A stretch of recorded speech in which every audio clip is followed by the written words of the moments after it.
का भी करा देंगे, 100 रुपया का भी करा देंगे। तो उसने कहा कि 10 रुपये, 50 रुपये, 100 रुपये में अंतर क्या आएगा? तो पंडित जी बोले कि देखो भाई, 10 मिनट वाला, 10 रुपये वाला जो है 2 मिनट का होगा, 50 रुपये वाला है 5 मिनट का होगा, 100 रुपये वाला है 10 मिनट का होगा। तो हमारे कहने का मतलब है कि आप जितना टाइम इन्वेस्ट करेंगे उतना ही आप गेन करेंगे। अगर आप चाहें कि यूट्यूब पर जाए और 3 मिनट का लेक्चर पड़ा हुआ है, आप सुनकर निकल जाइए तो वो भी सफिशियंट है। 1 घंटा इन्वेस्ट करिए आप, फ्यूचर में आपको बहुत बड़ा वकील बनने में, और ये बहुत सारे कल को हायर जुडिशरी, जो आदमी हायर जज से जाता है वही सुप्रीम कोर्ट तक जाता है। लोअर जुडिशरी क्या है? एक nothing accept the clerical job है वो। बस मिडिल क्लास फैमिली के लिए जीने का, खाने का एक तरीका है। उससे ज्यादा लोअर जुडिशरी कुछ नहीं है। जो नहीं जानता है भोकाल बना लीजिए, that is the another point. इसीलिए हायर जुडिशरी हमेशा ध्यान रखो। अब उस पर टाइम वेस्ट हो जाएगा, फिलहाल चलो। तो चलिए हम टू द पॉइंट में आते हैं।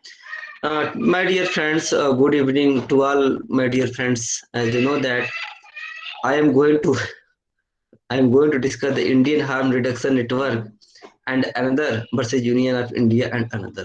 This is the landmark judgment which has been prescribed in your syllabus. If you go to the previous year question paper, it becomes very clear that at least one questions are based on this particular case. Question was that, for example, you can say that in this particular sections, Indian harm reduction, in this particular sections, in this particular case, constitutional validity of section 31A was challenged. आवाज तो नहीं ना आ रही है बाहर से? आ रही है कि नहीं सर, कंप्रोमाइज? थोड़ी थोड़ी आ रही है। कंप्रोमाइज हो जाएगा? ठीक है सर, ठीक है। चलो चलो। मैनेज हो जाएगा सर, कोई दिक्कत नहीं। अच्छा अच्छा। तो my point is that the constitutional validity of section 31A was challenged.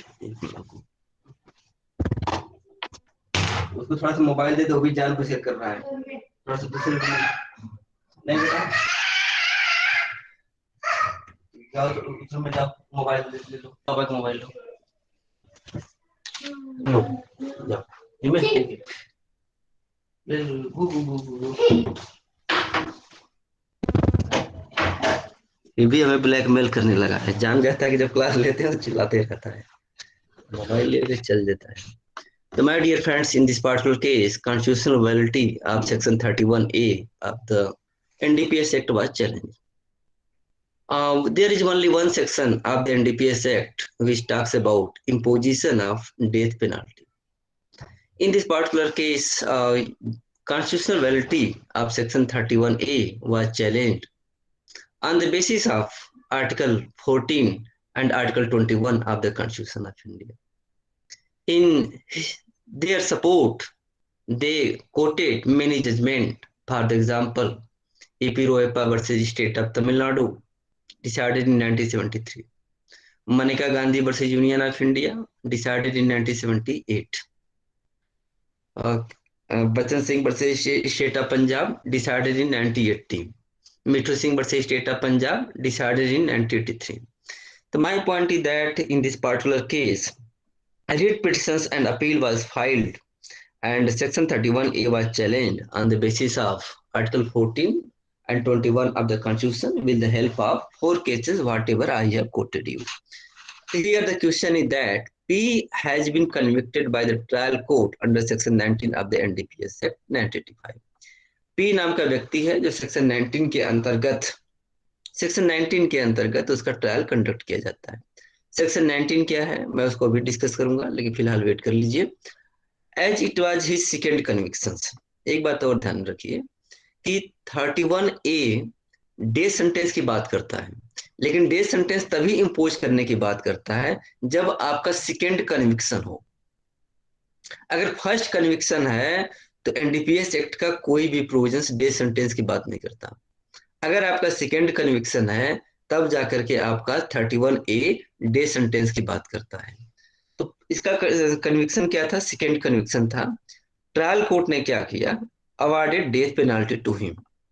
Trial court की जब हम बात करते हैं तो हम हमेशा कहते हैं कि एनडीपीएस एक्ट में स्पेशल कोर्ट इस्टेब्लिश हुआ है, कंस्टिट्यूट हुआ है। तो कई जगह जो मेट्रोपॉलिटन सिटी है वहां पे स्पेशल कोर्ट इस्टेब्लिश हुआ है।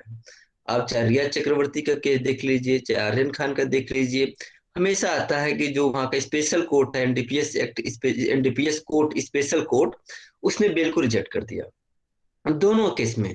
रिया चक्रवर्ती का भी केस वहां से रिजेक्ट हो गया, बॉम्बे हाई कोर्ट से बेल मिला। आर्यन खान का भी वहां से रिजेक्ट हुआ, बॉम्बे हाई कोर्ट से बेल मिला। तो हमारे कहने का मतलब है कि एनडीपीएस एक्ट के थ्रू, या जब ट्रायल कोर्ट की बात करते हैं तो वहीं आता है। पी ने क्या किया कि अपने डेथ सेंटेंस को चैलेंज किया। चैलेंज किस बेसिस पर किया, कहा कि मिलार्स awarding of death sentence for the second conviction for the commission of offence under section 19 is the unconstitutional on the basis of Article 14 and 21 of the Constitution of India. Now, question is that to decide how to write the answers like this, decide करने के बाद next question जब आया था, फिर वही same बात था। फिर कहा गया कि the provisions content in 31A of the NDPS Act makes the mandatory provisions and provides standardized death penalty. In the light of this statement, discussed with the relevant case law under Section 31A of the NDPS Act is violative of Article 14 and 21 of the Constitution of India. आपको कह रहा है कि 31A एक mandatory death sentence की बात करता है, और आपको इसके कॉन्स्टिट्यूशनल वैलिडिटी को आपको चेक करना है कि whether it is unconstitutional on the basis of article 14, whether it is unconstitutional on the basis of Article 21 of the Constitution of India. बहुत सारी बातों को मैं डिस्कस करूंगा, लेकिन यहाँ पे आपको कंक्लूड कर देना चाहता हूँ। Indian harm reduction network case में ऑनरेबल सुप्रीम कोर्ट ने कहा 31A of the NDPS Act is unconstitutional on the basis of Article 21 but constitutional on the basis of Article 14। मतलब कि दो आर्टिकल को चैलेंज किया गया था, दो आर्टिकल को बेस बना करके सुप्रीम कोर्ट ने कहा कि आर्टिकल 14 के बेसिस पर यह कॉन्स्टिट्यूशनल है। कॉन्स्टिट्यूशनल है, क्यों कॉन्स्टिट्यूशनल है? आर्टिकल 14 क्या कहता है? Reasonable classifications, reasonable differentia, intelligible differentia and rational relation with that object. तो इसमें कहा गया कि यहाँ पे सिर्फ सेकेंड बार जो कन्विक्शन हुआ है उसी को डेथ सेंटेंस अवार्ड किया जा रहा है, एक क्लासिफिकेशन था। यहाँ पर रीजनेबल क्लासिफिकेशन को एक्सेप्ट करते हुए आर्टिकल 14 के बेसिस पर इसको कॉन्स्टिट्यूशनल मान लिया गया। लेकिन सुप्रीम कोर्ट से पूछा गया, अरे सुप्रीम कोर्ट नहीं, बॉम्बे हाईकोर्ट का जजमेंट है, सॉरी, बॉम्बे हाईकोर्ट से पूछा गया कि ये बताइए कि आर्टिकल 21 पर कॉन्स्टिट्यूशनल है कि अनकॉन्स्टिट्यूशनल। बॉम्बे हाईकोर्ट ने कहा कि आर्टिकल 21 पे अनकॉन्स्टिट्यूशनल है। तो बात है किस बेसिस पर आप कह सकते हैं? तो इन्होंने कहा, बॉम्बे हाईकोर्ट ने कहा कि मनेका गांधी के केस में कहा गया है कि procedure must be just fair and reasonable होना चाहिए, और ये जो प्रोसीजर है ये जस्ट फेयर एंड रीजनेबल नहीं है। क्यों नहीं है, बाकी डिस्कस करूंगा। तो दो पॉइंट निकल करके आ गया। पहला था कि आर्टिकल 14 के बेसिस पर एक कॉन्स्टिट्यूशनल है, आर्टिकल 21 के बेसिस पर अनकॉन्स्टिट्यूशनल है। बॉम्बे हाईकोर्ट के पास तीसरा क्वेश्चन आ गया। बॉम्बे हाईकोर्ट से पूछा गया कि चलिए अगर आर्टिकल 21 पे अनकॉन्स्टिट्यूशनल है तो क्या ये वाइड एब इनिशियो होगा? वाइड एब इनिशियो होगा, इसका एग्जिस्टेंस ही खत्म हो जाएगा, जैसा कि 303 आईपीसी का हुआ है।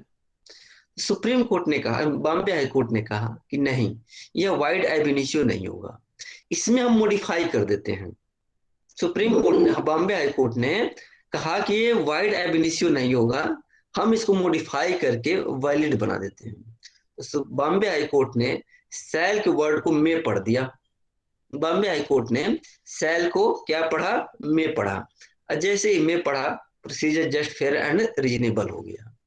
तो बॉम्बे हाई कोर्ट का कंक्लूजन ये था कि आर्टिकल 14 के बेसिस पे कॉन्स्टिट्यूशनल, आर्टिकल 21 के बेसिस पर unconstitutional, but it was not void ab initio because Bombay High Court converted shall into the मे।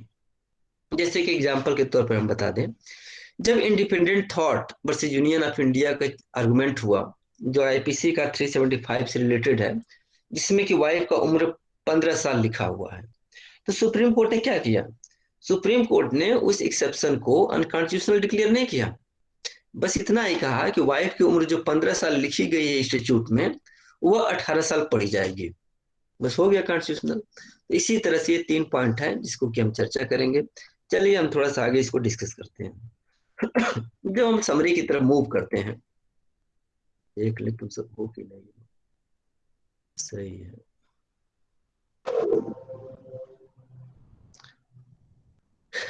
जब हम इसे समरी की तरफ मूव करते हैं तो हम article 31, 31A, article section 19, section 24, section 27A, I will discuss this provisions. ये प्रोविजन आपके एनडीपीएस के हैं। ये बाकी जो प्रोविजन है आपको दो प्रोविजन सीआरपीसी का है। सीआरपीसी का प्रोविजन फॉर टाइम बिंग के लिए आपको बता दो। 235 जब हम आपको सीआरपीसी पढ़ाते थे तो एक बात हम बताते थे कि there is difference between conviction and punishment. Conviction and punishment में डिफरेंस है 235 में। कैसे डिफरेंस है? क्लास वन उसका कहता था कि अगर व्यक्ति का कन्विक्शन हो गया, कन्विक्शन पहले होगा, अगर कन्विक्शन हो गया तो फिर उस पर हम हियरिंग करेंगे कि कितना हम पनिशमेंट दें, तब उसका पनिशमेंट डिसाइड होता है। जैसे हमने डिसाइड कर दिया कि Ram has committed the theft, तो 379 में राम का कन्विक्शन हो गया कि Ram has committed the theft, जिसका मैक्सिमम पनिशमेंट 3 ईयर है। अब डिसाइड होगा कि राम को कितना पनिशमेंट दिया जाए, मैक्सिमम 3 ईयर दिया जाए कि 1 डे दिया जाए कि 1 आवर का दिया जाए। तो सुप्रीम कोर्ट जब देखता है कि बच्चे ने अपनी माँ का ब्रेड, मतलब माँ भूखी मर रही थी उसलिए ब्रेड चुराया था, उसका इंटेंशन ये नहीं था कि हम अमीर हो जाएं, उसका मोटिव ये नहीं था कि हम अमीर हो जाएं, उसका मोटिव बस इतना था कि अपनी माँ को हम बचा लें। इंटेंशन डिसऑनेस्ट इंटेंशन था जो चुराने का था। तो अब क्वेश्चन आता है कि 3 साल का पनिशमेंट इसमें दिया जाए या हम इसे 1 दिन का दिया जाए, 1 घंटे का दिया जाए, उसी पर हियरिंग होती है। इसीलिए हमेशा सीआरपीसी का प्रोविजन जो है पहले कन्विक्शन हो जाता है फिर हियरिंग होती है, इसलिए वहां का procedure just fair and reasonable होता है। इसी तरह की बात जब आती है, लालू यादव का कन्विक्शन हुआ था। लालू यादव का कन्विक्शन होने के बाद ये प्रोसीजर है कि अगर आप 6 साल से ज्यादा का अगर आपका पनिशमेंट हो जाता है, तो अब 6 या 2 साल का ऐसा कुछ था, तब आप चुनाव नहीं लड़ सकते। तो पूरे मीडिया में सेंसिटिव सेंसिटिव मुद्दा बना हुआ था कि कोर्ट कितना पनिशमेंट देता है। मान लीजिए कि रूल है, इलेक्शन कमीशन का रूल है कि 2 साल से ऊपर का जिसको पनिशमेंट मिल गया उसे आपको इलेक्शन नहीं लड़ सकता, 2 साल से नीचे का जिसको मिल गया उसको इलेक्शन लड़ सकता है। तो इस तरह के मैटर में एक बहुत सेंसिटिव मैटर था कि क्या कन्विक्शन हो गया कि mister Lalu Yadav has committed the offence of the robbery, conviction एकदम फुल हो गया। अब पनिशमेंट पे चर्चा हो रही थी कि कितना हम पनिशमेंट दें। जैसे ही एक 10 दिन लगा था, मुझे पूरा याद है, जैसे ही 10 दिन बाद आया कि he was punished for more than 2 years, तुरंत उनका पॉलिटिकल करियर खत्म हो गया। वही कन्विक्शन के बाद अगर सिर्फ 1 ईयर का पनिशमेंट होता तो वहां पे वो चुनाव लड़ते, जेल जाते ही नहीं, चुनाव भी लड़ लेते। तो हमारे कहने का मतलब है इसी को बेस बना करके पिटिशनर्स की तरफ से चैलेंज किया गया, कहा गया कि मिलार्ड्स, सीआरपीसी का प्रोसीजर वो साफ शब्दों में कहता है, एक मिनट भाई, तुम लोग भी गुस्सा ही रहे होगे। सीआरपीसी का प्रोसीजर ये बताता है कि कन्विक्शन के बाद पनिशमेंट का हियरिंग होना चाहिए, तभी पनिशमेंट होना चाहिए। और आपका एनडीपीएस क्या कहता है? आपका एनडीपीएस सीधा कन्विक्शन हुआ है और आपने बिना हियरिंग का कितना पनिशमेंट दिया जाए कितना पनिशमेंट न दिया जाए आपने सेल वर्ड लिख दिया है और वहां पे मैंडेटरी बना दिया है। एक बात मैं आपको बताना चाहूंगा, जब आप केस को पढ़ेंगे तो एक केस डिसाइड हुआ 2001 का। इस केस के डिसीजन के बाद पार्लियामेंट ने इसमें अमेंड कर दिया, अमेंड करके मे को सेल को मे में कन्वर्ट कर दिया। तो प्रेजेंट टाइम का अगर आप डायरेक्ट देखेंगे तब आप नहीं समझ पाएंगे, क्योंकि इस जजमेंट का इफेक्ट ये रहा कि effect of this particular judgement is that section provision of section 31A was amended in 2014. Now provision is the may. It means shall word was substituted by the may. तो आपको 2011 का provision सोच कर पढ़ना पड़ेगा कि उस समय क्या प्रोविजन था। तो उस समय प्रोविजन शैल लिखा हुआ था। एक बेसिस यहाँ पर इसको बेस बनाकर कन्विक्शन को चैलेंज किया गया था कि प्रोसीजर वाइड है। 354 को कोट किया गया था क्लास 3 को। 354 में इसको भी पिटिशनर्स ने अपना आर्गुमेंट लिया था। पिटिशनर ने कहा कि मिलार्ड्स, जब डे सेंटेंस अवार्ड करने की बात आती है तो death sentence rarest of the rare cases में यूज होगा। क्यों? क्योंकि जब ये मैटर बचन सिंह के केस में आया तो सुप्रीम कोर्ट के पास जस्टिस भगवती के पास एक बहुत बड़ा इशू था। जस्टिस भगवती के पास ये बड़ा इशू था कि कैसे आप डिसाइड करेंगे कि किस केस में डेथ सेंटेंस मिले और किस केस में आप इम्प्रिजनमेंट मिले। मैं कुछ तो होना चाहिए ना। जैसे लिखा हुआ है कि लाइफ इम्प्रिजनमेंट और डेथ सेंटेंस में भी अवॉर्डेड, जहाँ दोनों ऑप्शन है कि लाइफ इम्प्रिजनमेंट भी दे सकते हैं और डेथ सेंटेंस भी दे सकते हैं।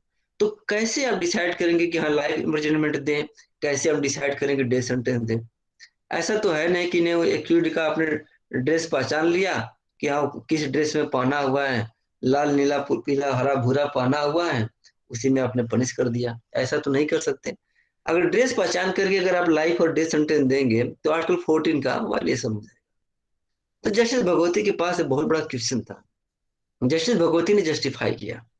जस्टिस भगवती जब 354 क्लास 3 को पढ़ते हैं तो कहते हैं कि इस सेक्शन में दो वर्ड लिखा हुआ है, एक रीजन लिखा हुआ है, एक स्पेशल रीजन लिखा हुआ है।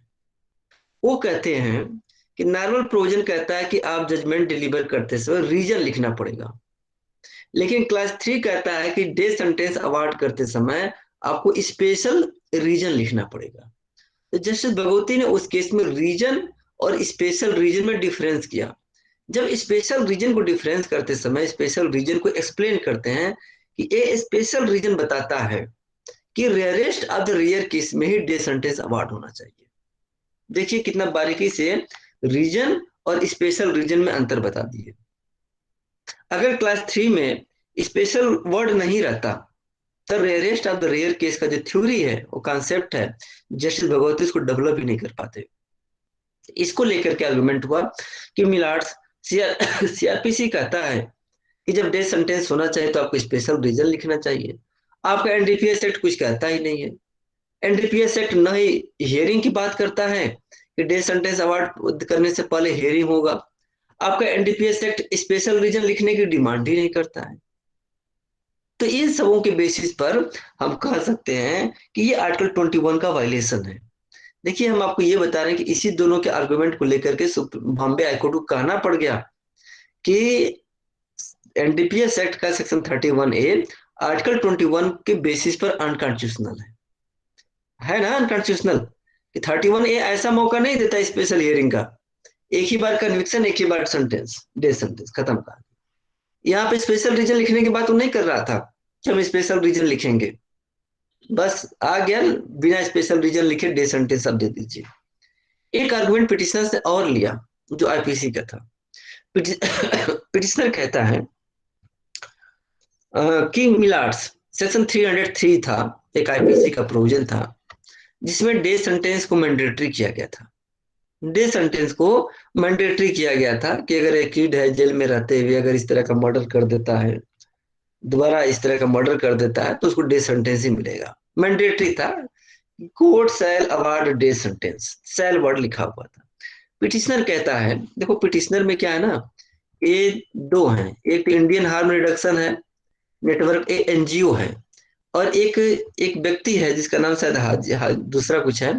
उस व्यक्ति का 2 बार कन्विक्शन हो चुका था death sentence. Gujarat high court ने भी death sentence, Gujarat lower court, Gujarat NDPS special court ने भी डेथ सेंटेंस दे दिया था, अरे कन्विक्शन कर दिया था। और जब बॉम्बे स्पेशल कोर्ट के पास गया तो गुजरात लोअर कोर्ट के जजमेंट को बेस बनाते हुए उसने क्या किया, डेथ सेंटेंस दे दिया। तो जो भी है पढ़ाऊंगा फैक्ट और समझ में आएगा। इस पॉइंट को लेकर के यहाँ पे था। तो ये 303 को लेकर के इसमें पिटिशनर अपनी तरफ से कहता है, प्लीज आप माइक ऑफ कर लीजिए, है ना। इसमें क्या किया गया था, अब पिटिशनर आर्गुमेंट ले लिया कि मिलार्ड्स जब सेक्शन 303 को सुप्रीम कोर्ट ने मिठू सिंह के केस में अनकॉन्स्टिट्यूशनल कर दिया। मिठू सिंह का केस 1983 में डिसाइड हुआ है, 3 साल बाद जो आपका बचन सिंह का केस डिसाइड हुआ था 80 में, तो 3 साल बाद मिठू सिंह का केस डिसाइड हुआ। आर्गुमेंट लेता है कि मिलार्ड्स जब सेक्शन 303 को जो मैंडेटरी डेथ सेंटेंस बात करता था, जब उसको सुप्रीम कोर्ट अनकॉन्स्टिट्यूशनल ठहरा दिया है, तो 31A जो स्पेशल जो मैंडेटरी डेथ सेंटेंस की बात करता है, इसको भी आप अनकॉन्स्टिट्यूशनल ठहरा दीजिए। तो हमारे कहने का मतलब था कि पिटिशनर ने क्या किया था कि सीआरपीसी का 352-35 क्लास 2, 353 क्लास 3, आईपीसी का 303 और article 6 of the international convention on civil and political rights पर आर्गुमेंट किया। यह भी राइट देता है एक्यूज को कि ट्रायल होना चाहिए, इस तरह की बातें हैं। और ये जो आपको प्रोविजन है जो हमने लिखा है आपका कि 31, 19, 24, 27 ए कह रहा है कि डे सेंटेंस तभी मिलेगा जब आपका पहला कन्विक्शन 19 में हुआ है, सेक्शन 19 में हुआ है, 24 में हुआ है, 27 में हुआ है, या कमर्शियल क्वांटिटी के लिए हुआ है, तभी आपको, और दोबारा कन्विक्शन होता है इन्हीं प्रोविजन में, तभी आपको डे सेंटेंस मिलेगा। बाय चांस किसी व्यक्ति का पहला कन्विक्शन हुआ है सेक्शन 18 में स्मॉल क्वांटिटी के लिए, और दोबारा पनिशमेंट हो जाए सेक्शन 19 में, तो डे सेंटेंस नहीं मिलेगा। हमारे कहने का मतलब है कि इस तरह का बेसिक है। अब इसके बाद हम आर्गुमेंट करना शुरू करेंगे क्या चीज है। कोई दिक्कत होगा तो पूछ लेना तुम लोग, समझने में अगर दिक्कत हो तो। आई होप दैट कि कोई प्रॉब्लम नहीं हो रही होगी। अब लीडिंग केसेस का ये आर्गुमेंट है। इन्हीं चार को बेस बना करके उसने आर्गुमेंट किया था, पिटिशनर ने और अपीलांट ने। AP Royappa versus state of Tamil Nadu, Maneka Gandhi, Bachan Singh और मिठू सिंह, जिसके ब्रीफ में हम आपको बता दिए। ईपी रोयप्पा के बारे में सबको मालूम है कि this is called new dimension of article 14, जिसमें कि जस्टिस भगवती ने कहा कि arbitrariness is antithesis of equality. Maneka Gandhi का केस हम लोग बहुत थ्रोली डिस्कस करते हैं, लेकिन फॉर टाइम बीइंग के लिए इतना ही कहेंगे कि procedure must be just fair and reasonable. Any procedure is not just fair and reasonable, that will be unconstitutional. Bachan Singh के केस के बारे में इतना कहेंगे कि इस केस में कहा गया था कि death sentence rest of the rare cases में ही दिया जाना चाहिए, और इसमें सेक्शन 54 क्लास 3 सीआरपीसी का आर्गुमेंट किया गया था, उसको बेस बनाकर rest of the rare case की थ्योरी डेवलप की गई थी। चौथा केस मिठू सिंह का केस है, जिसमें कि आईपीसी के सेक्शन 303 को अनकॉन्स्टिट्यूशनल डिक्लेयर कर दिया गया। बेसिक इंट्रोडक्शन के बाद हम आगे बढ़ते हैं। जजमेंट डिसीजन हुआ है डिवीजन बेंच का है, ऑनरेबल जस्टिस एम खानविलकर और ऑनरेबल जस्टिस एपी बांगले। जजमेंट लिखा गया है honourable justice A M Khanwilkar का है। डेट ऑफ जजमेंट है 16 जून 2011 का। हम आपसे हमेशा कहते हैं कि आज के डेट में अगर आप पढ़ते हैं सेक्शन 31 ए को, तो प्लीज फुटनोट अभी देख लीजिएगा, क्योंकि फुटनोट में 2014 का फुटनोट देख करके उस सेक्शन को अमेंड कर दिया गया है। तो हम जो आर्गुमेंट करने जा रहे हैं प्रेजेंट टाइम में, हम उस लॉ का आर्गुमेंट करने जा रहे हैं जो 2011 में था। हम 14 या 21 वाला लॉ का आर्गुमेंट नहीं कर रहे हैं, कि हम डिस्कस कर रहे हैं। अब रही बात फैक्ट्स की, फैक्ट्स का क्या इशू है इसमें। फैक्ट्स को बहुत ब्रीफ पार्ट में हम डिवाइड कर सकते हैं। कह सकते हैं कि इसमें बॉम्बे हाईकोर्ट में 2 पीआईएल फाइल हुई थी। कितनी पीआईएल फाइल थी? 2 पीआईएल फाइल हुई थी, और एक अपील फाइल किया गया था। टोटल कितने हुए? 3। 2 पीआईएल और एक अपील। अब हम आपको बता दें, आप कहेंगे सर पीआईएल भी फाइल हो गई, अपील भी फाइल हो गई, तो क्यों ऐसा किया गया? देखिए, एक पीआईएल तो फाइल हुई थी, इंडियन हार्म रिडक्शन नेटवर्क एक एनजीओ है, उसने एक पीआईएल फाइल की थी, हो गया।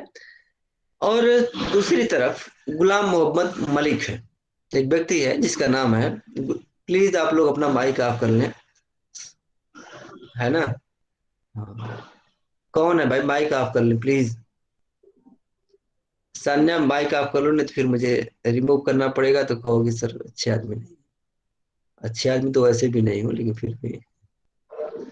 अब यहाँ पर आता है, तो यहाँ पर पीआईएल की बात आती है। पीआईएल, एक पीआईएल फाइल किया गया था गुलाम मोहम्मद मलिक ने।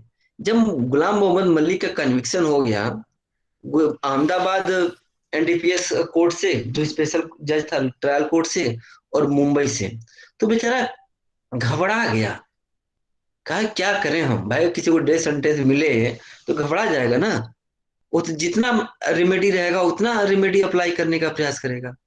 इसके पास 2 रेमेडी थी। एक तो अपने अपील को चैलेंज कर दिया, एक अपने अपील को चैलेंज कर दिया, अपने कन्विक्शन को अपील के थ्रू हाई कोर्ट में चला गया। एक अपील, उसको लगा कि हमारा अपील हो सके कि भाई कॉन्स्टिट्यूशनल मैटर पे आर्गुमेंट ना हो, क्योंकि अपील में जब जाएंगे तो कॉन्स्टिट्यूशनल वैलिडिटी को चैलेंज किया जाए ना किया जाए बहुत सिक्योरिटी नहीं है।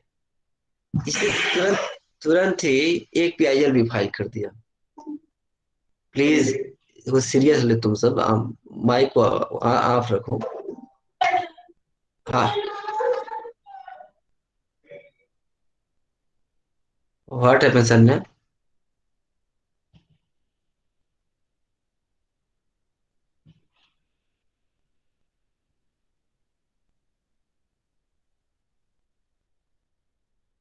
क्लास कंटिन्यू कर देता हूँ। भाई अगर किसी को रात को बहुत ज्यादा दिक्कत हो रही होगी ना, तो बता देना, इतना कुछ नहीं है कि हम रात को क्लास लें। अगर दिक्कत हो रही तो बता देना तुम सब। हम बस इसलिए रात को क्लास ले लेते हैं कि सारे बच्चों का क्लास अटेंड हो जाए, किसी भी सेक्शन को, किसी भी सेंटर का हो। अदरवाइज जो दिक्कत तो बताना है, सब नहीं है। नहीं दिक्कत है सर। हाँ, वैसे कुछ अगर थोड़ा बहुत दिक्कत हो, तुम्हारा टीचर तुम्हारे साथ हमेशा खड़ा है ना। छोटा मोटा काम हो तो बता सकते हो तुम सब। यार, हाँ वो तो है। चलो अब यहाँ पे क्या हुआ, गुलाम मोहम्मद मलिक ने अपना दोनों ऑप्शन चूज कर दिया। एक तो बेचारे ने पीआईएल फाइल कर दिया, और दूसरा इसमें गुलाम मोहम्मद मलिक ने अपील भी फाइल इसने कर दिया।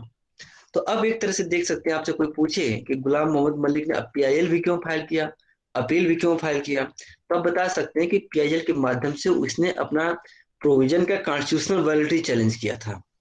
31A का कॉन्स्टिट्यूशनल वैलिडिटी चैलेंज किया गया था, और अपील के माध्यम से उसने अपने कन्विक्शन को चैलेंज किया गया था। इस तरह का दोनों पॉइंट को लेकर के आगे बढ़ गया। इसीलिए हमने फैक्ट को 2 पीआईएल लिखा हूं और एक अपील लिखा हूं। शायद आप इसको समझ गए होंगे। अब इसका रीजन क्या था कि he was awarded death sentence in second conviction, तो इसीलिए इसने चला गया था चैलेंज। अब journey of the section 31A की जब बात आती है, तो आप देख सकते हैं कि जब कोई प्रोविजन ऐड होता है, तभी उसमें A B C D add किए जाते हैं। और यह प्रोविजन 31A जो बता रहा है कि कहीं न कहीं यह प्रोविजन बाद में ऐड किया गया है। अगर फ्रॉम द वेरी बिगिनिंग रहता तो शायद 31 ही रहता, 31A नहीं रहता। तो पहली बार इसकी जर्नी शुरू होती है राजीव गांधी के शासनकाल में, इसको अमेंड कर दिया गया। जब मैं शेखर गुप्ता का आर्टिकल पढ़ रहा था, उसमें उन्होंने इसका रीजन बताया गया है कि इंटरनेशनल लेवल पे अमेरिका ने अपने यहाँ एनडीपीएस एक्ट के बढ़ते हुए मामले को रोकने के लिए बाकी कंट्री पर भी दबाव बनाना शुरू किया। तो मिस्टर शेखर गुप्ता के हिसाब से उनकी जर्नी ये बता रही है कि यहाँ पे इंडिया में अमेरिका ने दबाव बना करके 31A के प्रोविजन को इंसर्ट कराया। अब दबाव कितना था नहीं था इसका मैं नहीं कुछ कह सकता, लेकिन मिस्टर शेखर गुप्ता अपने आर्टिकल में इस बात को लिखते हैं। तो कुछ भी हो, यह 1989 में यह इंसर्ट होता है। 2001 के टाइम आते आते जब अटल बिहारी वाजपेयी का शासन आया, तो इसके प्रोविजन में कुछ अमेंड कर दिया गया, और अमेंड करके इसके प्रोविजन को नैरो बना दिया गया। नैरो बनाने का मतलब है कि स्पेसिफाइड कर दिया गया कि इसी प्रोविजन में ही अगर दोबारा कन्विक्शन है, तभी आपका डेथ सेंटेंस मिलेगा। जो हार्ड प्रोविजन है, जो बहुत ही डेंजरस प्रोविजन है, उन्हीं में अगर कन्विक्शन होता है तभी मिलेगा। तो इस प्रोविजन को नैरो कर दिया गया। अगली जर्नी 2014-11 में हम देखते हैं, जब इंडियन हार्म रिडक्शन केस का मैटर अगर आ जाता है, तो Indian harm reduction network case में क्या हुआ कि 31A को मॉडिफाई कर दिया गया। 31A को कैसे मॉडिफाई किया गया, इसमें सेल को सुप्रीम बॉम्बे हाई कोर्ट ने कहा कि आपको मे पढ़ना पड़ेगा। अगर आप मे नहीं पढ़ेंगे, सेल को सेल पढ़ेंगे, तो आर्टिकल 21 के बेसिस पर अनकॉन्स्टिट्यूशनल हो जाएगा। तो बॉम्बे हाई कोर्ट ने कहा कि इसको अनकॉन्स्टिट्यूशनल डिक्लेयर करने से बेहतर है कि हम इसको कॉन्स्टिट्यूशनल कर दें और सेल को हम मे के हिसाब से चेंज कर दें। जब मे हो गया इस जजमेंट के हिसाब से, तो आते आते इलेक्शन का टाइम और मोदी जी का कार्यकाल जो भी रहा हो, आते आते समय बदला, और ये डिसाइड हुआ कि जब बॉम्बे हाई कोर्ट ने सेल को मेक कर ही दिया है, तो हम क्यों ना उसको अमेंड करके उस प्रोविजन को उस तरह से बना देते हैं, अमेंड करके उस जजमेंट के कॉन्सोनेंस में हम बना देते हैं। आपने देखा होगा कि अभी मिस्टर मोदी के शासनकाल में दिसंबर के महीने 2021 में सेक्शन 27A को मॉडिफाई किया गया। आप कहेंगे कि सेक्शन 21 में क्यों अमेंड किया गया। सेक्शन 21 में अमेंड करने का ये रीजन था कि वहां पे कुछ 1 या 2 साल पहले वहां के सिक्किम हाई कोर्ट ने अपने जजमेंट में सेक्शन 27A के प्रोविजन को रिक्वेस्ट किया था कि यहाँ पे जो कि कंट्राडिक्शन है, यहाँ पे कंट्राडिक्शन है। तो वहां पे क्या हुआ था, गलती हो गया था लिखने में। तो वहां पे क्या किया गया था कि अब उस कंट्राडिक्शन को ठीक कर दिया गया। नंबरिंग में गलती थी, कोई बहुत ज्यादा कंटेंट में नहीं था, क्योंकि इलीगल ट्रैफिक जो डिफाइन किया गया था प्रोविजन सेक्शन 2 के 8A में डिफाइन किया गया था, और वहां पे शायद 7 लिख दिया गया था। तो उसी को लेकर के बस नॉर्मल चेंज किया गया है। तो जब सरकार आई तो इसको क्या किया गया कि अब यहाँ पे प्रोविजन को चेंज करके इस जजमेंट के हिसाब से कर दिया गया। तो हम कह सकते हैं कि अगर 31 की जर्नी देखें तो 1989 में अमेंड किया गया, राजीव गांधी के समय में, 2001 में अटल बिहारी वाजपेयी के समय में इसको चेंज किया गया, नैरो किया गया। फिर आते आते 2011 में जजमेंट आ गया। जब जजमेंट आ गया तो इसने सेल को मे कर दिया। अब फिर जब सरकारें चेंज हुई तो इसको प्रोविजन को अमेंड करके यहाँ पे मैं डाल दिया। अब रही बात, आपने फैक्ट समझ लिया होगा। अब कुछ इशू हैं, और देखिए इशू हम इसलिए फ्रेम करते हैं, इशू अगर दो है तो मैं चार कर देता हूँ ताकि आपको और क्रिस्टल क्लियर समझ में आए कि इसका यस और नो में क्या होता है। मैं कई बार देखता हूँ कि हमारा स्टूडेंट पूरा जजमेंट पढ़ जाता है, उसको समझ में नहीं आता कि वो कहना क्या चाहता था। जैसे कल बच्चे ने पूछा कि सर केसमेट पढ़े कि दुक्की पढ़े, क्या पढ़े। तुम कुछ भी पढ़ने से पहले जो मैं लिखा हूँ एक बार उसको पढ़ लो तुम। उसको पढ़ने के बाद किताब पढ़ो, चाहे केसमेट पढ़ो, चाहे दुक्की पढ़ो, बहुत ज्यादा हेल्प मिलेगा। ठीक ना। जैसे अब इसी केस को लेकर के देखो हमने कैसे बनाया है। इशू बनाता हूं मैं। लिखता है, इस section 31 of the NDPS act violate article 14 of the constitution of India.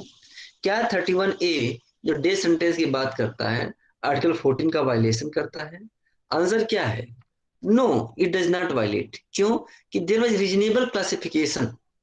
Court ने कहा कि 31A उसी व्यक्ति को कन्विक्ट कर रहा है जो व्यक्ति दोबारा हार्ड जो व्यक्ति दोबारा हीनस क्राइम करता है। हर ऑफेंस को दोबारा, जैसे मान लीजिए कि जैसे मान लीजिए कि अभी मतलब कि नाम तो तुम सबको किसी का याद नहीं है। मान लीजिए कि पार्थ है, तो पार्थ ने एक बार क्राइम किया सेक्शन 18 में स्मॉल क्वांटिटी के लिए, दोबारा ऑफेंस किया स्मॉल क्वांटिटी के लिए ही, तो स्मॉल स्मॉल क्वांटिटी के लिए दो बार कर दिया, उसका सेक्शन 31 में मैटर जाएगा, 31 में जाएगा। 31 भी कहता है कि जो व्यक्ति दो या दो से अधिक बार ऑफेंस करेगा उसका 1.5 गुना पनिशमेंट होगा, 1.5 पनिशमेंट होगा। लेकिन 31 जो कवर करता है वो छोटे छोटे मैटर को कवर करता है। लेकिन 31A कहता है कि दोबारा व्यक्ति पनिश करता ऑफेंस करता है, लेकिन सीरियस ऑफेंस में करता है, कमर्शियल पनिशमेंट का कमर्शियल क्वांटिटी के लिए पनिशमेंट करता है, तो वहां पे डेथ सेंटेंस होगा। तो कोर्ट ने कहा कि रीजनेबल क्लासिफिकेशन है, कॉन्स्टिट्यूशनल है।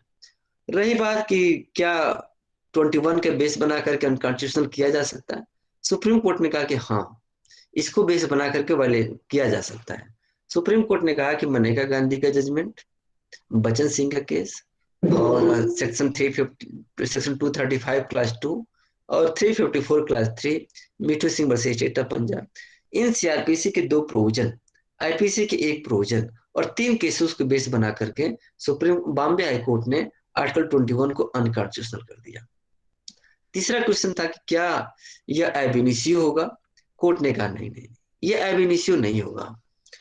तो सोल्यूशन क्या निकाला गया? क्वेश्चन था कि क्या सेल को में पढ़ा जाना चाहिए, क्या मैंडेटरी डेथ सेंटेंस को ऑप्शनल डेथ सेंटेंस में कन्वर्ट किया जा सकता है? तो बॉम्बे हाईकोर्ट ने दोनों आंसर का पॉजिटिव रिप्लाई दिया, कहा कि सेल को में पढ़िए, और में पढ़ते ही mandatory death sentence optional death sentence आ गया और यह प्रोविजन कॉन्स्टिट्यूशनल कर दिया गया। ये चार इशू था। अब रही बात, हम आर्गुमेंट की तरफ बढ़ेंगे। भाई अगर यहाँ तक किसी को दिक्कत है तो आप पूछ सकता है, ठीक ना। If you are facing any problem up to that extent, you may ask. चलिए आगे बढ़ते हैं। एब्स्ट्रैक्ट जहां तक लिखने की बात है तो हम जो पहले लिखे हुए हैं, जो पहले कह रहे हैं वही है कि जर्नी कहाँ से स्टार्ट होती है, कि 31 आपका 1989 में इंसर्ट हुआ। अब कैसे कैसे हुआ, चेंज हुआ, तो मैं आपको पहले ही बता चुका हूँ। और मैं आपको पहले ही बता दिया हूँ कि इसको किस किस जजमेंट को बेस बना करके इसको चैलेंज किया गया, ये भी मैं आपको बता दिया हूँ। आर्टिकल 21 है क्या, आप मालूम है, आपको बता चुका हूँ कि आर्टिकल 21 है क्या। आर्टिकल 14 क्या है, ये भी है। तो यहाँ पर बॉम्बे हाई कोर्ट ने कहा कि ये क्लासिफिकेशन करता है, फर्स्ट टाइम ऑफेंडर को डेथ सेंटेंस नहीं देता है, या उसी को डेथ सेंटेंस देता है जो रिपीट ऑफेंडर है और हीनस क्राइम करता है। यह क्लासिफिकेशन वैलिड था, इसीलिए आर्टिकल 14 पे कॉन्स्टिट्यूशनल था। रही बात 31A का कि वाइड एब इनिशियो है तो नो, सेल को मे में कन्वर्ट किया जा सकता है तो यस, सेल सेल को मे में कन्वर्ट किया जा सकता है। रिलेशन बिटवीन 31A और 31 और 31A में क्या अंतर है, ये एक आपसे क्वेश्चन पूछ सकता है, क्योंकि ये कह रहा था कि मिलार्ड्स 31 में भी व्यक्ति रिपीट ऑफेंस करता है तो वहां पर उसको 1.5 पनिशमेंट देने का प्रावधान है, 1.5 गुना देने का प्रावधान है। जैसे मान लीजिए कि अगर 10 साल का ऑफेंस लिखा गया मैक्सिमम, और उसी ऑफेंस को रिपीट करता है, तो 10 ईयर का 1.5 ईयर कितना होगा, 15 ईयर होगा भाई ना। तो वहां पर कह रहा है कि 15 ईयर देने का प्रावधान है। वो कह रहा है कि मिलाड जब 31 में रिपीट ऑफेंडर को 1.5 पनिशमेंट ज्यादा देने की ऑलरेडी बात कही गई है, तो डेथ सेंटेंस की जरूरत ही क्या है। कोर्ट ने इसी को बताता है कि वहां पे जो रिपीट ऑफेंस हो रहा है वो एक जनरल है, जनरल प्रोविजन में आता है, किसी भी सेक्शन को कवर कर लेता है। लेकिन यहाँ के जो 31A में जो आते हैं, ये सिर्फ 4 सेक्शन को कवर करते हैं। एक सेक्शन आपका 19 है, दूसरा सेक्शन आपका 24 है, तीसरा 27A है, और चौथा जो है वो कमर्शियल क्वांटिटी के लिए अगर ऑफेंस किसी ने किया है तब। कमर्शियल क्वांटिटी, स्मॉल क्वांटिटी या मिडिल क्वांटिटी है तो उसको कवर नहीं होगा। जैसे हमने पिछला केस आपको पढ़ा रहा था, उसमें हमने कन्विक्शन कराया था ना कि ओपीएम का जो क्वांटिटी था 7.10 kg था, तो उसका हमने कमर्शियल क्वांटिटी कराया था। अगर वही व्यक्ति दोबारा क्राइम कर देता कमर्शियल क्वांटिटी के लिए तो 31 में आता, लेकिन वह दोबारा स्मॉल क्वांटिटी के लिए कर देता तो 31 में चला जाता। यही अंतर है, यही इसका पॉइंट है। कंक्लूजन यही है, कंक्लूजन तो आपको बता ही दिया हूँ, फर्स्ट कन्विक्शन। अब हम आते हैं 31A में। देखिए 31 को हम समझाने के बाद आपको 10 मिनट और लेंगे। कुछ प्रोविजन है जिसको कि मैं डिस्कस करना चाहूंगा, जो केस से ही रिलेटेड है, लेकिन आप शायद एक्सेप्ट ना करें। फिर भी 31 कहता क्या है। 31 कहता है कि not standing anything contain in 31। देखो इसका जो वर्ड है ना, ये नॉन ऑब्स्टेंटिव क्लास है, ये 31 को सुपरसीड कर देता है। यही सेक्शन जो है कह रहा है कि 31 के किसी बात को होने के बावजूद भी 31 भी रिपीट ऑफेंडर के लिए पनिशमेंट करता है। 2 बार 4 बार अगर ऑफेंस किए हैं, लेकिन चारों बार स्मॉल स्मॉल क्वांटिटी के लिए किए हैं, तब 31 में जाएगा। लेकिन 31A में कब जाएगा, बस इतना बात ध्यान में रखना है कि जब अगर 31 में जाएगा तो तुम्हारा पनिशमेंट होगा 1.5, जो मैक्सिमम होगा उसका 1.5 होगा। जैसे मान लीजिए कि मैक्सिमम 10 साल का पनिशमेंट है, तो आपको रिपीट करने पर उसी ऑफेंस को आपको 15 साल दिया जाएगा। अगर मैक्सिमम आपका 20 ईयर्स है और उसी को रिपीट करते हैं, और उस ऑफेंस को रिपीट करते हैं जो 31A में नहीं आता है, तो आपको 20 साल का 1.5 कितना हो जाएगा, 30 साल हो जाएगा। भाई हमारा मैथ खराब है, 1.5 यही होगा ना। Yes sir. Yes sir. Okay okay, तो यही। लेकिन इसमें क्या करता है, इसमें कहता है कि 31 के किसी बात के होने के बावजूद अगर वो matter commission attempt abetment criminal conspiracy का है, ठीक ना, ये बात तुम्हें 31 में भी मिलेगी। लेकिन जो आगे है कमीशन अबेटमेंट अटेम्प्ट कंस्पिरेसी जो है 19 का, 24 का, 27A का है, या कमर्शियल क्वांटिटी का है, तब आपको दोबारा ऑफेंस करने की वजह से इसी सेक्शन में दोबारा अगर ऑफेंस करते हैं आप, तब आपका डेथ सेंटेंस हो जाएगा। एक देखो, जब आर्यन खान की बात आती है या उसके बाद रिया चक्रवर्ती की बात आती है, उन लोगों की जानते हो प्रॉब्लम क्या है। प्रॉब्लम ये फंस गई थी कि दोनों के ऊपर सेक्शन 27A लगा दिया गया है। 27A लगाने का मतलब होता है, इसी में मोदी सरकार ने 2021 में अमेंड भी किया है, दिसंबर 2021 में। 27A कहता है कि अगर कोई व्यक्ति इलीगल ट्रैफिकिंग में इन्वॉल्व है, कंज्यूम नहीं करता है, कंज्यूम सिर्फ 27 की बात करता है, इलीगल ट्रैफिकिंग में इन्वॉल्व है और एक बार 27A में कन्विक्शन हुआ, अब बाई चांस दोबारा 27A में आ गया तो डेथ सेंटेंस हो जाएगा। नॉर्मल नहीं है। बाई चांस गलती से अगर आर्यन खान का केस अगर ये 27A लगा दिया गया है, रिया चक्रवर्ती पर भी 27A लगा हुआ है, अगर इन दोनों का हो जाए कन्विक्शन और दोबारा ये दोनों चाहे 19 में आ जाए, चाहे 24 में आ जाए, चाहे 27 में आ जाए, चाहे कमर्शियल क्वांटिटी के लिए फॉर एग्जांपल 18B में आ जाए, तो दोबारा इन सबों को डेथ सेंटेंस ही मिलेगा, इसलिए ज्यादा डर है। नॉर्मल 1-2 साल का पनिशमेंट होता, क्योंकि ऑफ कोर्स दोबारा पकड़े जा सकते हैं। जब चैटिंग के बेसिस पर ही हुआ है, पजेशन दोनों से नहीं हुआ, रिकवरी दोनों से नहीं है। रिया चक्रवर्ती के केस में भी सिर्फ रिकवरी नहीं है, सिर्फ व्हाट्सएप चैटिंग के बेसिस पर क्लेम किया गया है कि इलीगल ट्रैफिक में दोनों इन्वॉल्व हैं। आर्यन खान पर भी यही है कि ये इलीगल ट्रैफिक पर इन्वॉल्व हैं। आर्यन खान से भी रिकवरी नहीं हुई है। तो 27A लगते ही पूरा मतलब एक होता है ना, ब्रह्मांड हिल जाता है। क्योंकि दोबारा अगर लगा दिया, चाहे को किसी भी वजह से लगा दिया जाए, आपको डेथ सेंटेंस मिल जाएगा अगर नहीं बचे तो। ये चीज है, इसी में कहता है 4 चीज को कवर करता है, 19, 24, 27 एक कमर्शियल क्वांटिटी। एक बात और बता दूं आपको, सेमेस्टर में जब क्वेश्चन आएगा, जब जस्टिफाई करना होगा, तो आप क्या करते हो कि 19, 24, 27 ये तो याद कर लेते हो, लेकिन कमर्शियल क्वांटिटी नहीं ध्यान रखते हो। कमर्शियल क्वांटिटी है, कई सेक्शन को कवर कर देगा। ए 18 को भी कवर कर देगा, 20 को भी कवर कर देगा, 21 को भी कवर कर देगा, अगर कमर्शियल क्वांटिटी है तब। जैसे मान लीजिए कि सेक्शन 18 के 3 पार्ट बताया था ना तुम लोगों को। 18A का स्मॉल क्वांटिटी है, 18B का कमर्शियल क्वांटिटी है, और 18C का मिडिल क्वांटिटी है। तो अगर स्मॉल क्वांटिटी का है, ए का मैटर है, तब तो 31A नहीं आएगा, रिपीट करोगे 31 चला जाएगा। लेकिन बी का है, रिपीट करते हो तो 31 चला जाए, 31A आ जाएगा। सी का है, रिपीट करते हो तो 31 रह जाएगा। ये इसका टेक्निकल पॉइंट है। चलिए आप सब समझ गए होंगे कि 31A है क्या। 31A कहता है कि अगर आप रिपीट करते हैं ए ऑफेंस को, जैसा कि एक आपको प्रोविजन ऊपर बताए गए हैं, और उसका क्वांटिटी यहाँ मेंशन कर दिया गया है, 10 kg, 1 kg, 1 kg, 1 kg, 1 kg। देखो एक बात और बता दो, जो मैं नोटिफिकेशन शो किया था, वह नोटिफिकेशन एक जनरल नोटिफिकेशन था, जो कि स्मॉल क्वांटिटी और कमर्शियल क्वांटिटी को डिसाइड करता था। यहाँ का जो क्वांटिटी मेंशन किया गया है, ये डेथ सेंटेंस की बात करता है। जैसे मान लीजिए ओपीएम था, हमने ओपीएम का स्मॉल क्वांटिटी कितना देखा था वहां पे, शायद कितना था, 5 ग्राम था स्मॉल क्वांटिटी, और कमर्शियल क्वांटिटी 250 ग्राम था, 250 केजी था। तो वहां पर जो कमर्शियल क्वांटिटी था 2.5 केजी था। लेकिन यहाँ पर कह रहा है कि अगर ओपीएम के मैटर में अगर इसको हम देखें तो यहाँ पर 10 केजी होना चाहिए। तो यहाँ पर एक टेबल मेंशन किया गया है। 2 एग्जांपल लेते हैं, इसके बाद तुम समझ जाओगे करना क्या चाहता है। जैसे 2 कन्विक्शन लेते हैं। देखो यहाँ पे चार्ट बना दिया हूँ। अगर फर्स्ट कन्विक्शन अगर आपका होना चाहिए section 19, 24, 27A conviction for commercial quantity, इन 4 में होना चाहिए।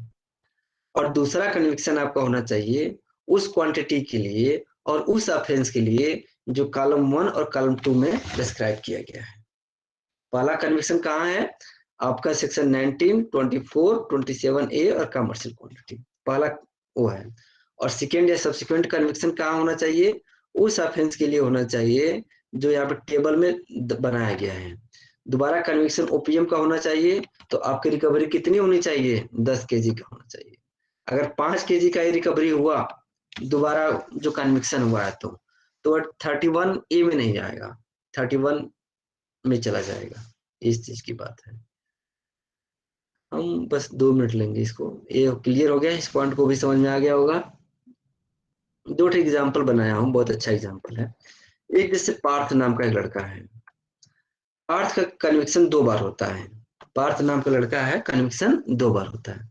पहली बार उसका कन्विक्शन हुआ सेक्शन 19 के अंतर्गत।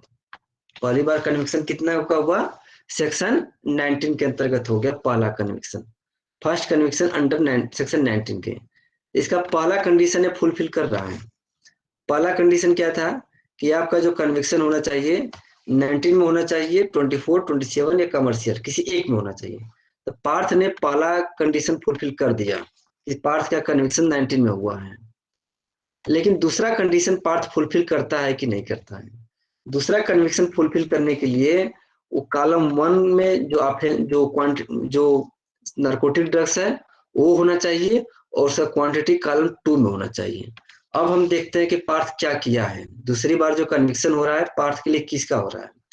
फर्स्ट टाइम पार्थ ने कन्विक्शन कर दिया, पहला कंडीशन फुलफिल हो गया अहमदाबाद कोर्ट द्वारा, second time Parth was convicted for possession of 20 kg opium. दूसरी बार कितना का कन्विक्शन हुआ था, पोजेशन कितना का उसके पास था, 20 kg का।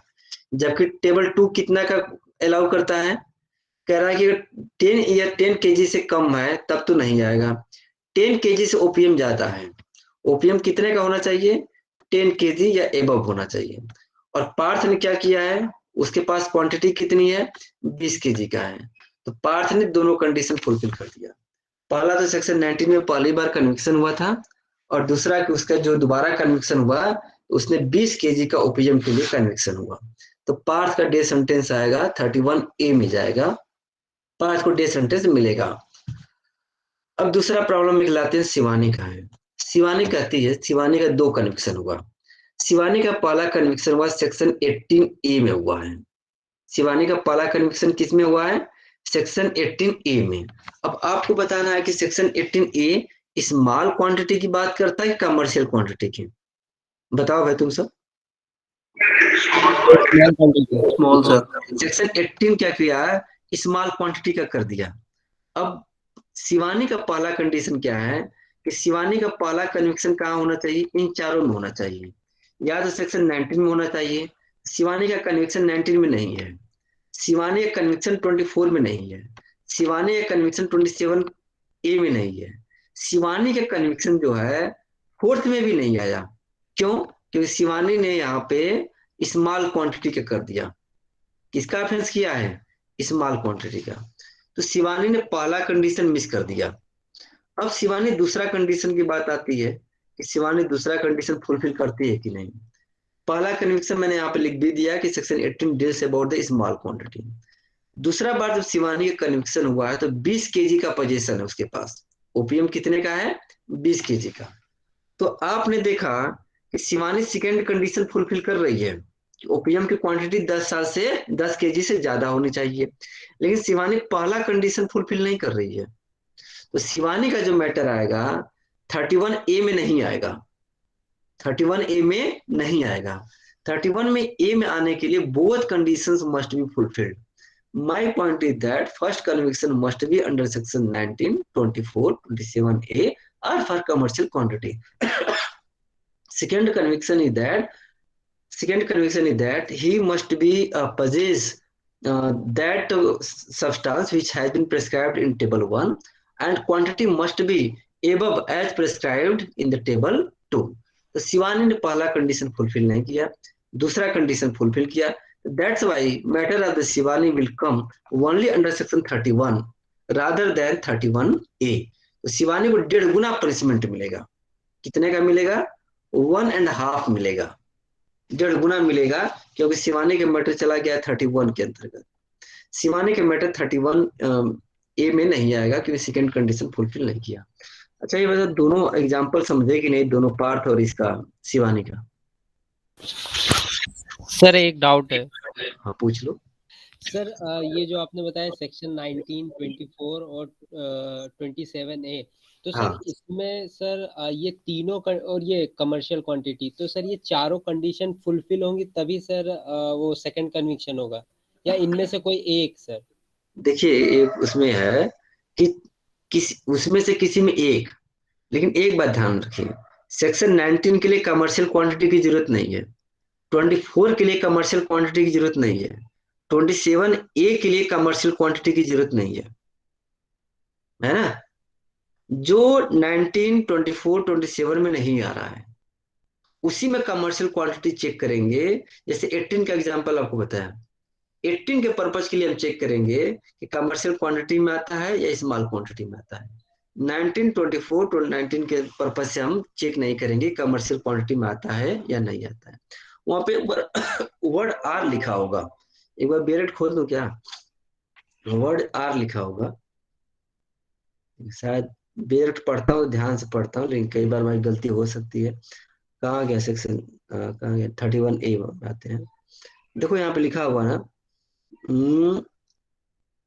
एंड फॉर कमर्शियल क्वांटिटी लिखा, अच्छा आर नहीं लिखा हुआ क्या, notwithstanding anything contained in section 31, if any person who has been convicted of the commission of or attempt to commit or abatement of criminal conspiracy to commit any of the offenses punishable under section 19, 24, 27A and for offenses commercial quantity and लिखा हुआ ना for commercial quantity of any narcotic drugs or psychotic substance, तो लिखा हुआ कि any narcotic drugs or psychotic substance, ये any के आगे ये नहीं लिखा हुआ कि आप सेक्शन 19, 24, 27A, ये अपने आप में इंडिपेंडेंट है और भले न लिखा हो, लेकिन ये सारे के सारे सेक्शन अपने आप में इंडिपेंडेंट है। इन तीनों सेक्शन के लिए कमर्शियल क्वांटिटी की जरूरत नहीं हो।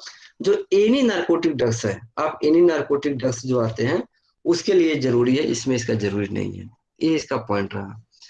तो इस तरह से इसका हमने हाँ बोलो सर एक डाउट था कि अगर मान लीजिए फर्स्ट कन्विक्शन सेक्शन 19 में हो और सेकंड कन्विक्शन सेक्शन 27A में हो, तो फिर सर 31 लगेगा या 31A लगेगा, क्योंकि दोनों ऑफेंसेस अलग अलग हैं। 31A ही लगेगा। ओके सर, हाँ थैंक यू सर। 31A लगेगा, क्योंकि यहाँ पर क्या है, लेकिन 31A में लगाने के लिए भी हमें वहां पर क्वांटिटी को देखना पड़ेगा। जी सर, दोनों का। हाँ, क्योंकि सेकेंड वाले के लिए जो आपको सेकेंड कन्विक्शन है सिर्फ क्वांटिटी पर बेस्ड है। जी सेकेंड सर। कन्विक्शन सेक्शन पे कमर्शियल उस पर नहीं बेस्ड है, वो सिर्फ क्वांटिटी पर बेस्ड है। वो कहा है ना कि सेकेंड कन्विक्शन जो आपका होना चाहिए इस क्वांटिटी के लिए होना चाहिए। बस एक मिनट रुक जाओ, बेरड खोल लेता हूँ। हमारा भी एक्सपर्टाइजेशन नहीं है ना, धीरे धीरे ले रहा हूँ एक्सपर्टाइजेशन।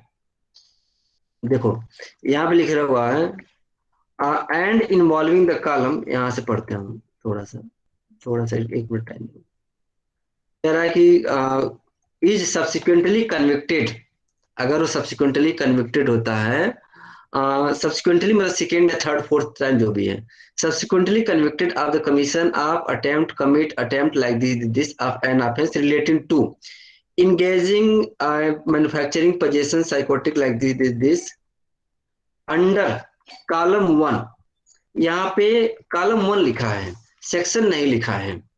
कह रहा है कि कॉलम 1 का जो सब्सटेंस है उसमें इन्वॉल्व होना चाहिए column 1 of the table below and involving the quantity which is equal to or more than the quantity indicated against each of the drugs or substance as specified in class second।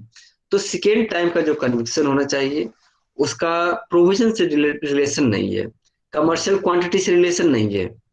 क्योंकि commercial quantity का second time के लिए करेंगे तो OPM का commercial quantity क्या था, 2.5 kg था, लेकिन सेकेंड टाइम कन्विक्शन की डिमांड कितनी हो रही है, 10 kg का हो रही है। तो सेकेंड टाइम का कन्विक्शन आपका नार्कोटिक ड्रग्स और उसका जो क्वांटिटी है टेबल 1 और 2 से रिलेशन होना चाहिए, दैट इज द सफिशिएंट। तो इस तरह से जो हमने केस था मैंने आपको कंप्लीट कर दिया, बस कंक्लूड करूंगा। इस आर्गुमेंट था, इस आर्गुमेंट की हमने आपको शुरू में चर्चा कर दिया। इन ह्यूमन के बेसिस पे आर्टिकल 21 डिनायल वायलेशन ये सब हमने बारीकी से चर्चा कर दिया, कोई इसका जरूरत नहीं है। ये आर्गुमेंट था डिस्प्रोपोर्शनेट, ये सब आर्गुमेंट रिस्पॉन्स किया था लाइक दिस। तो my point is that in the crux even at the time of framing the issue at the same time I had also made replied the issues reply of the issues। so my point is that this case is complete and I think there should be no any doubt on these points। I think this is complete। if you have any doubt you may ask, otherwise I want to leave the class। Sir एक doubt है sir. आप पूछ लीजिए। Sir ये article 14 तो law equal protection of law की बात करता है ना। हाँ, जब वो सर इक्वालिटी की बात करता है तो फिर ये रीजनेबल क्लासिफिकेशन को बेस बना के कैसे चैलेंज किया गया, वहां तो इक्वालिटी की बात की गई है। आर्टिकल 31 और सॉरी सेक्शन 31 में तो कुछ भी वैसा है नहीं जो हमें इनइक्वल लगे। अच्छा जी सर। आप 31A को आपको कहना है सिंपल क्वेश्चन कि sir how section 31A of the NDPS act was challenged on the basis of article 14, ये है ना। जी सर। एक्चुअली इसने कहा मिलार्स यहाँ पे उसका ये कहना था कि जो डेथ सेंटेंस की जरूरत ही नहीं है, रिपीट ऑफेंडर के लिए सेक्शन 31 भी है ना, और तो 31A की जरूरत ही नहीं है। अगर 31 नहीं होता, क्योंकि 31 और 31A दोनों ही रिपीट ऑफेंडर की बात करता है, तो उसने कहा उसका आर्गुमेंट था कि इसके लिए रीजनेबल क्लासिफिकेशन होना चाहिए। तो वो उसका आर्गुमेंट गलत था, डिनाई कर दिया गया, लेकिन फिर भी भाई गया तो आर्गुमेंट ले रहा था। वो ये कह रहा था कि ऐसा कोई रीजनेबल क्लासिफिकेशन नहीं है, ऐसा कुछ हार्ड एंड फास्ट रूल नहीं है कि आदमी को किस किस चीज को बेस बना करके आप डेथ सेंटेंस दे रहे हैं। एक्चुअली में उसका आर्गुमेंट सस्टेनेबल था ही नहीं। सिंपल सा उसका यही था कि हाई कोर्ट ने साफ शब्दों में कह दिया, भाई यहाँ साफ शब्दों में लिखा है कि अगर इस प्रोविजन के अंतर्गत आएगा और इतना क्वांटिटी होगा तभी डेथ सेंटेंस होगा, अगर इस क्वांटिटी में और इस सेक्शन में नहीं आता है तो नॉर्मल में दिया जाएगा। तो बॉम्बे हाई कोर्ट ने उसके आर्गुमेंट को प्राइमा फेसाई रिजेक्ट कर दिया। रिजेक्ट करने का यही था कि भाई रीजनेबल क्लासिफिकेशन है, अगर एक आदमी है सिंपल ऑफेंस का रिपीट करता है, दूसरा आदमी है कि बहुत ही हीनस क्राइम का ऑफेंस रिपीट करता है, तो ऑफ कोर्स हीनस क्राइम को जो रिपीट करता है उसी को डेथ सेंटेंस दिया जाएगा। इसलिए इसे क्लासिफिकेशन को रिजेक्ट कर दिया गया, ठीक ना, इसके आर्गुमेंट को रिजेक्ट कर दिया गया। Okay sir. और वे भी सेटिस्फाइड नहीं हो थोड़ा देख लेना। चलिए जी ठीक है, क्लास लेते हैं, खाइए पीजिए आप लोग। Thank you sir. Welcome thank you sir. Welcome thank you sir. Thank you sir. Welcome. Recording stop करके वो करना पड़ता है ना, कट करना पड़ता है। Thank you sir.